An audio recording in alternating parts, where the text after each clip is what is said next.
Hello नमस्कार बच्चों, आपका स्वागत है हमारे यूट्यूब चैनल आकाश मैथ स्टडी पर। तो बच्चों आइए आज हम शुरू करेंगे एक्सरसाइज 1.2। तो इसमें देखिए सबसे पहले थोड़ा बेसिक समझ लेते हैं। ठीक है, कोई भी एक्सरसाइज शुरू करने से पहले उसके बारे में थोड़ा समझ लेना बेहतर है। ठीक है, तो आइए सबसे पहले हम समझेंगे परिमेय और अपरिमेय संख्या के बारे में थोड़ा। परिमेय संख्या देखिए, परिमेय संख्या जो परिमेय संख्या होती है वो पी अपान क्यू के रूप में होती है। ठीक है, पी अपान क्यू के रूप में होती है।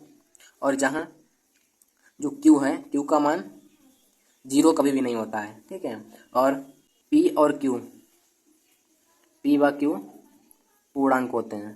ठीक है, तथा यानी कि जो पी और क्यू का एचसीएफ है, ठीक है, पी और क्यू का एचसीएफ हमेशा एक होता है। ठीक है, उसके बाद देखिए जैसे कुछ एग्जाम्पल देख लेते हैं। तो देखिए सबसे पहले पूर्णांक क्या होता है। पूर्णांक तो आपको हम पहले बता भी चुके हैं। तो देखिए जैसे पूर्णांक पूर्णांक देखिए जैसे -2, -1, 0, 1 और 2। ठीक है, पूर्णांक प्लस में भी होता है और माइनस में भी होता है, यानी कि धनात्मक पूर्णांक और ऋणात्मक पूर्णांक। ठीक है, पूर्णांक धनात्मक भी होता है, ऋणात्मक भी होता है। तो आइए इसमें कुछ उदाहरण देखते हैं।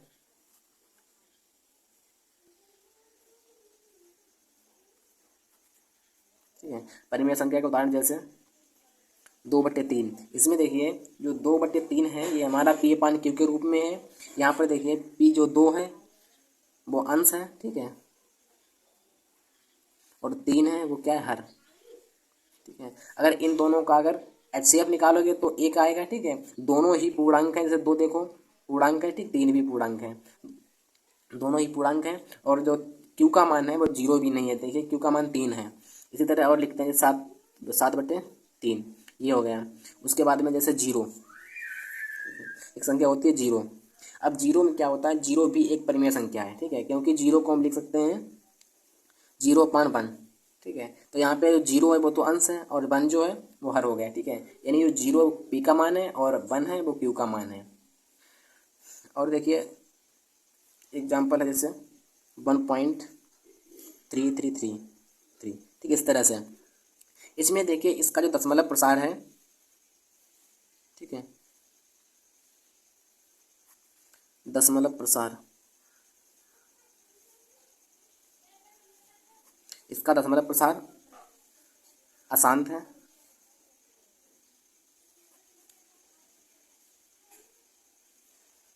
अशांत आवृत्ति। ठीक है, दशमलव प्रसार अशांत है और संख्याओं की आवृत्ति हुई है, इसलिए हो जाएगी परिमेय संख्या।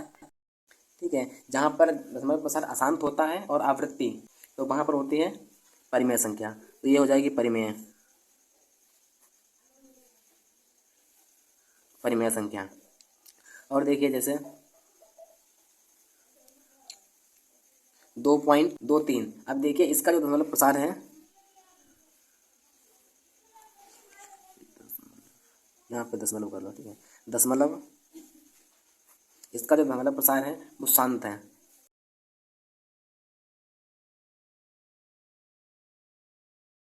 जिसका दशमलव प्रसार शांत होता है वो भी परिमेय संख्या होती है। तो यहाँ पर लिखेंगे परिमेय संख्या। ठीक है, तो ये क्या हो जाएगी, परिमेय।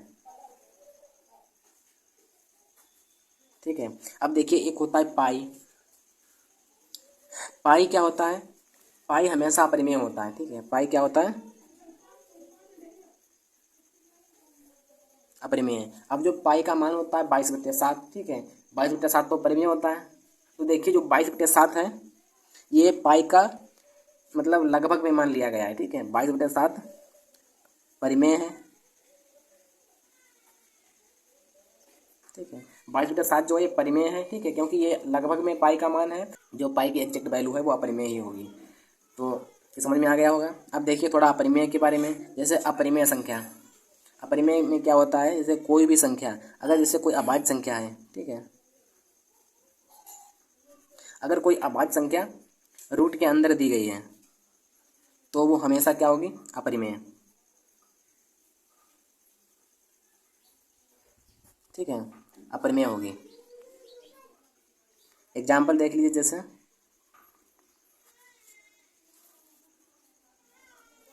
√2, √3, √5, √7, √11, √13, इस तरह से, ठीक है। इस तरह से अगर कोई अभाज्य संख्या रूट के अंदर है तो हमेशा वो अपरिमेय संख्या ही होगी।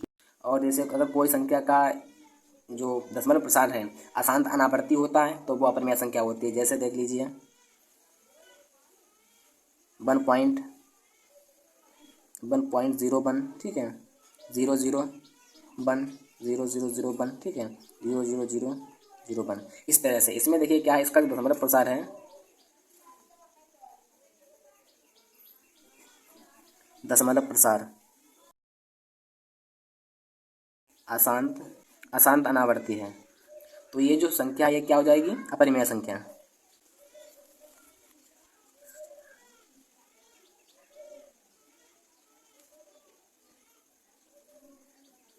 अपरिमेय संख्या होगी। तो अब आइए इसके बाद सीधा क्वेश्चन पे चलते हैं। पहला क्वेश्चन है, सिद्ध कीजिए कि √5 एक अपरिमेय संख्या है, ठीक है। तो देखिए इसके लिए हमको क्या करना होगा, इसका विपरीत मानना होगा। जैसे हमको अपरिमेय दिया है तो हम यहाँ पे लिखेंगे माना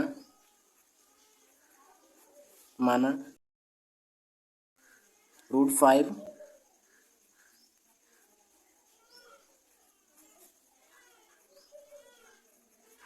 परिमेय संख्या है, ठीक है। माना √5 क्या है, परिमेय संख्या है। तो क्या करेंगे, देखिए जो √5 एक परिमेय संख्या हमने मान लिया है तो इसको हम लिखेंगे P/Q के रूप में, क्योंकि जो परिमेय संख्या होती है वो P/Q के रूप में होती है, ठीक है। और क्या होता है, P जो सॉरी Q बराबर 0 नहीं होता है, ठीक है। और जो P/Q यानी कि P/Q क्या होते हैं, पूर्णांक। P/Q पूर्णांक होते हैं। और जहाँ यानी P और Q का जो HCF है, HCF क्या होता है, हमेशा 1। तो यहाँ पे देखिए जो P और Q एक परिमेय संख्या है, ठीक है। तो √5 क्या हो जाएगी, परिमेय संख्या हो जाएगी। तो यहाँ पे लिखेंगे दोनों तरफ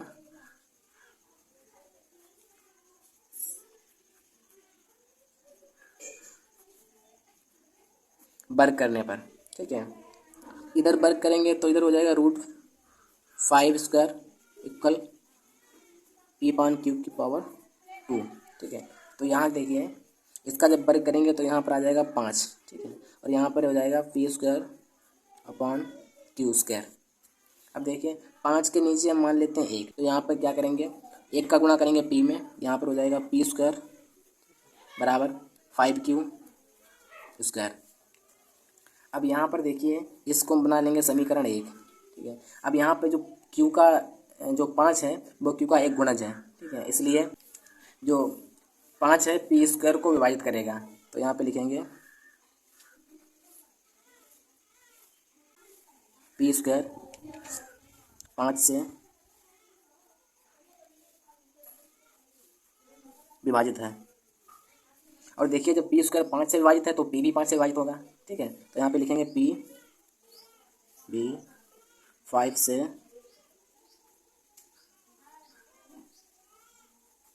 विभाजित होगा,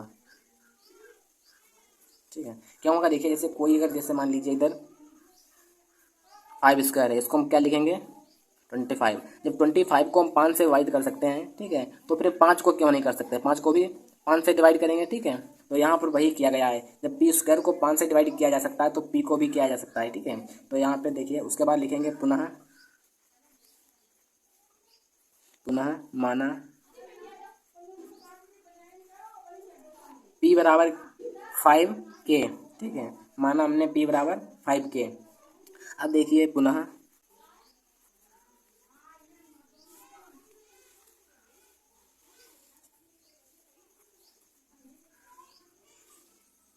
वर्ग करने पर, ठीक है, पुनः दोनों तरफ वर्ग करने पर, तो यहाँ पर हो जाएगा P² बराबर, यहाँ पर हो जाएगा 5 का वर्ग करेंगे तो 25 होगा, ठीक है। और K का वर्ग करेंगे तो K² हो जाएगा, ठीक है। अब देखिए इसको हम बना लेंगे समीकरण 2। यहाँ पर लिखिए अगली लाइन, जो P² का मान है, देखिए समीकरण 2 में समीकरण 1 का मान रखने पर,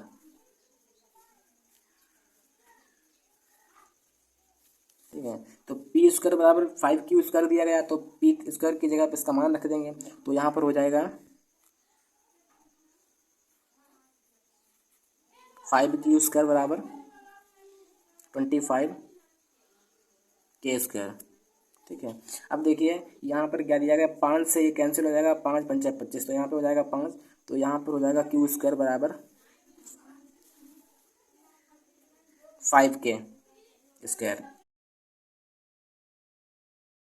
तो 5 है, k² का गुणज है, तो यहाँ पे q² को 5 डिवाइड करेगा, ठीक है। तो यहाँ पर लिखेंगे q²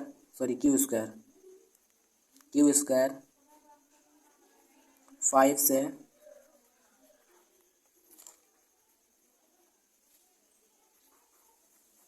विभाजित है, तो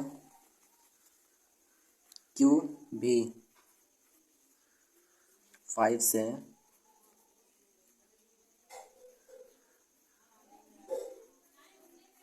विभाजित होगा,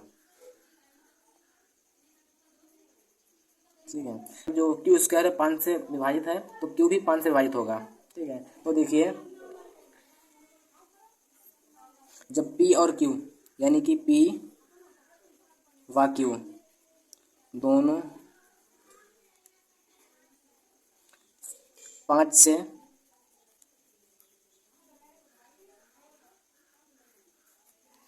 विभाजित हैं, जब देखिए दोनों 5 से विभाजित हैं, तो जो p और q का जो HCF है, ठीक है,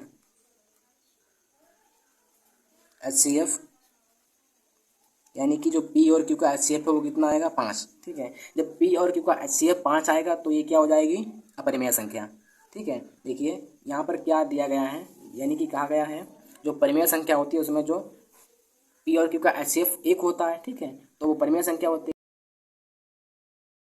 यहाँ पर क्या दिया गया है, जो p और q का HCF वो 5 आया है, ठीक है। तो यहाँ पर लिखेंगे हमारी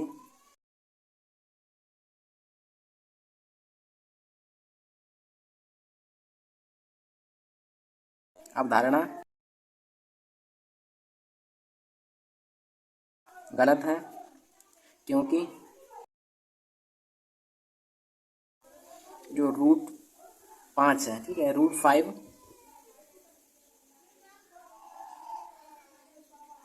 अपरिमेय है,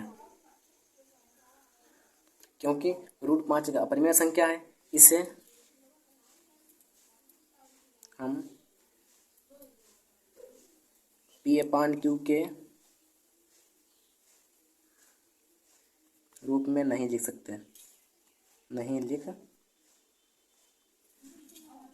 सकते, ठीक है।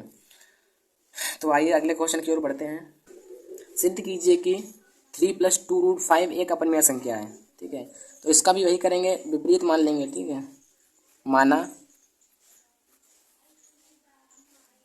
3 + 2√5 एक परिमेय संख्या है। हमने मान लिया कि जो 3 + √5 थी वो क्या है, एक परिमेय संख्या माना है, ठीक है। जब एक परिमेय संख्या मान लिया है तो इसे हम लिखेंगे √3 + 2√5 यानी p/q, ठीक है। तो इसे हम p/q के रूप में लिखेंगे, ठीक है। और p/q के रूप में आपको बता चुके हैं, जो संख्या p/q के रूप में होती है वो परिमेय संख्या होती है। तो यहाँ पर देखिए क्या करेंगे, जो हम 3 है, यहाँ पर देखिए √5 है, 2 के साथ √5 लगा हुआ है, तो इसको हम एक तरफ करेंगे और यहाँ पर 3 को हम एक तरफ करेंगे, ठीक है। तो यहाँ पर लिखेंगे √5 बराबर, यहाँ पर 3 इधर है प्लस का है और इधर जाएगा तो माइनस का हो जाएगा, तो यहाँ पर हो जाएगा p/q -3, ठीक है। अब देखिए यहाँ पर 2 को भी इधर ले जाएंगे, तो यहाँ पे बचेगा √5, यहाँ 2 इधर मल्टीप्लाई में है तो इधर काय में जाएगा, डिवाइड में, ठीक है। तो इधर हो जाएगा p/q, ठीक है, और माइनस, तो यहाँ पे जब इधर जाएगा तो जब भाग में हो जाएगा, तो यहाँ पे जाएगा 2q और -3/2। अब यहाँ पर 3 के नीचे 2 क्यों आया, क्योंकि इसको हम इधर ले गए हैं, ठीक है। इधर ले जाएंगे तो भाग में हो जाएगा, और भाग में 1 के नीचे तो जाएगा नहीं, दोनों के नीचे जाएगा, तो पी के नीचे भी जाएगा और 3 के नीचे भी जाएगा, तो यहाँ पर दोनों के नीचे हमने कर लिया है, ठीक है। अब इसमें देखिए जो पी अपान 2Q माइनस 3/2 एक परिमेय संख्या है, ठीक है, क्योंकि ये जो मतलब पी अपान क्यू के रूप में है इसलिए परिमेय संख्या है, ठीक है। और जो √5 है, ठीक है, √5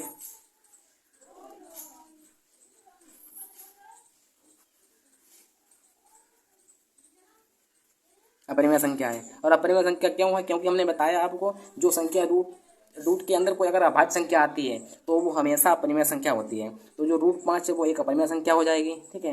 जब √5 एक अपरिमेय संख्या हो जाएगी तो इधर देखिए अपरिमेय और इधर क्या है परिमेय, जो दोनों बराबर हो नहीं सकती है, तो कभी हो ही नहीं सकता है कि परिमेय संख्या के बराबर अपरिमेय संख्या हो जाए, ठीक है। तो यहाँ पर हो जाएगा, यहाँ पर अगली लाइन लिखेंगे,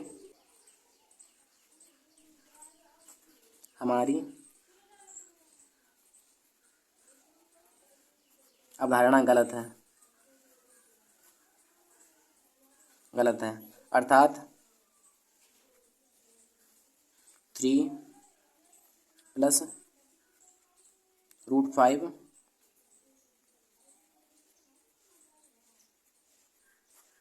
अपरिमेय संख्या होगी, ठीक है।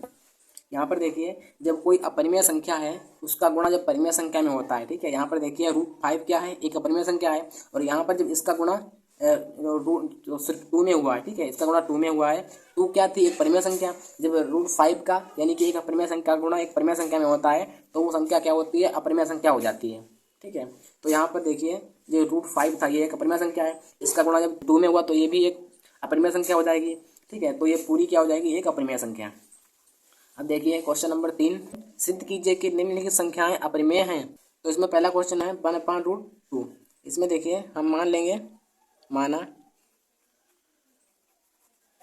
1/√2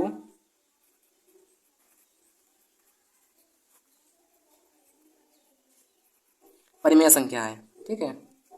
ये हमने मान लिया है कि 1/√2 एक परिमेय संख्या है। तो जब 1/√2 एक परिमेय संख्या है तो इसे हम लिखेंगे 1/√2 = P/Q, ठीक है, इस तरह से। यहाँ पर हम क्या करेंगे, इसका उल्टा करेंगे, यानी कि इसका ये जो हर है इसको ऊपर करेंगे और अंश को नीचे करेंगे, ठीक है। तो √2, ठीक है, √2/1 बराबर यहाँ पे हो जाएगा Q/P, ठीक है। अब देखिए जब एक परिमेय संख्या होती है उसको जब उल्टा करो या सीधा करो, ठीक है, उसमें कोई भी फर्क नहीं पड़ता है, वो परिमेय की परिमेय ही रहेगी। तो यहाँ पर देखिए जो P/Q परिमेय थी वो परिमेय ही रहेगी, और ये जो है अपरिमेय संख्या, ठीक है, यानी कि जो √2 है हमने आपको समझाया है, जो जो रूट के अंदर अभाज्य संख्या होती है अगर, ठीक है, तो वो संख्या क्या हो जाती है, अपरिमेय संख्या हो जाती है। तो यहाँ पर लिखेंगे √2 एक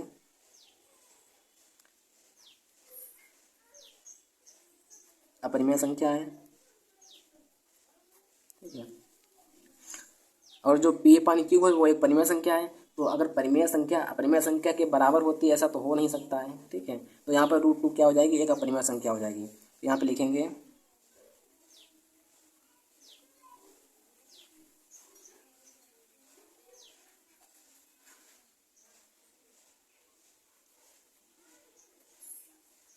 हमारी अवधारणा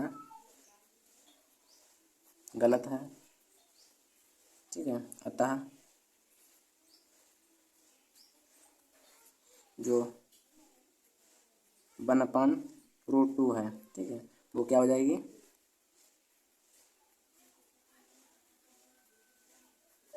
अपरिमेय संख्या है, ठीक है। अब देखिए अगले क्वेश्चन की ओर बढ़ते हैं। 7√5, इसमें देखिए माना 7√5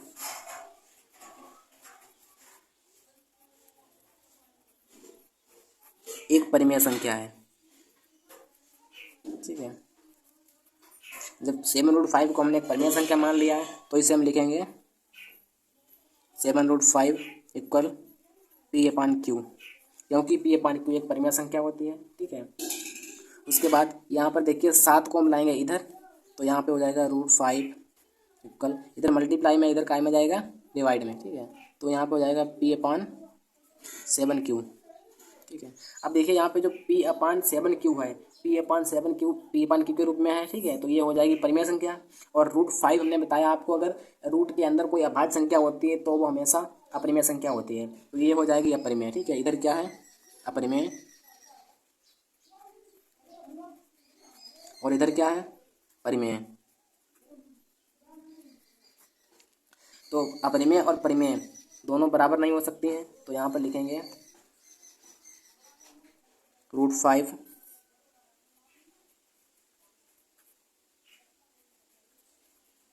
अपरिमेय संख्या है।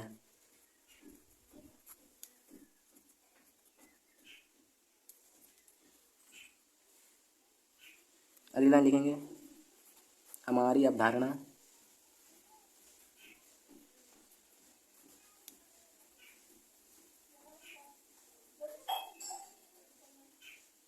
गलत है। ठीक है, 7√5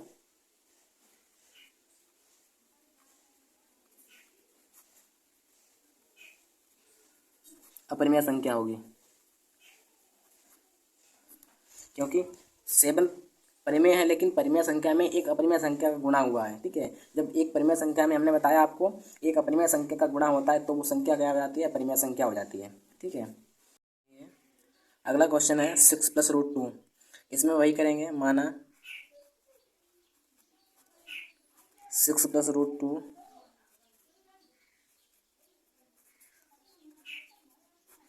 परिमेय संख्या है, तो इसे लिखेंगे पी अपान क्यू के रूप में। देखिए 6 + √2 बराबर पी अपान क्यू, यानी कि जो परिमेय संख्या है तो पी अपान क्यू के बराबर हो जाएगी। ठीक है, अब देखिए 6 को इधर लाएंगे, √2 बराबर पी अपान क्यू, इधर देखिए प्लस का है और इधर हो जाएगा माइनस का। ठीक है, अब देखिए यहाँ पर √2 हमने आपको बताया है, जब रूट के अंदर कोई संख्या होती है अभाज्य, तो वो संख्या अपरिमेय होती है। ठीक है, ये हो जाएगी अपरिमेय और ये संख्या हो जाएगी परिमेय। ठीक है, तो यहाँ पे लिखेंगे पी अपान क्यू -6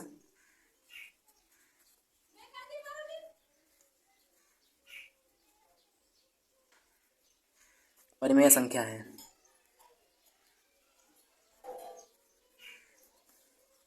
√2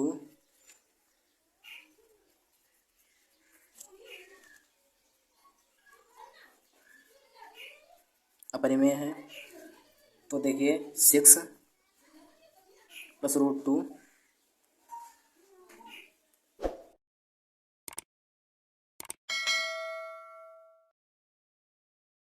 परिमेय होगी।